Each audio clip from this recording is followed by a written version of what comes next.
त्याच कुटुंबातला मुळी टाकण्यासाठी अनगरकराच्या मांडीला मांडी लावून बसलेला व्यक्ती आम्ही त्या ठिकाणी पाहिलेला आहे। आम्ही म्हणत नाही, ही जनता म्हणतेली आहे।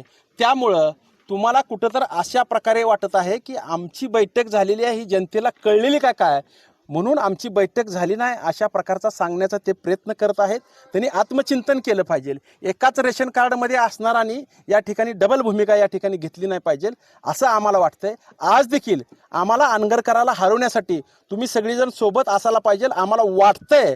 पण आपण सहविचारी सभा घेत असताना उमेश पाटील असतील, चरणराज चौरे असतील, रमेश बारसकर असतील यांना का वगळलं? कारण या ठिकाणी आम्हाला आवर्जून तुम्हाला सांगायचं आहे, आम्हाला वगळण्याचं कारण देखील त्यांनी त्या ठिकाणी दिलं नाही। सहविचार सभा केली, जो विरोधक आहे त्याच्यावर टीका करण्याचं सोडून चरणराज चौरे असतील, उमेश पाटील असतील, रमेश बारसकर असतील यांच्यावर टीका करण्याचं काम केलं। तालुक्यातल्या तुम्ही सर्वसामान्य जनतेला जर विचारलं अनगरकराचे प्रामाणिकपणे विरोधक कोण आहेत, तर सर्वसामान्य जनता देखील सांगत आणि अनगरकर देखील सांगतील आम्हाला विरोध कोण करतात।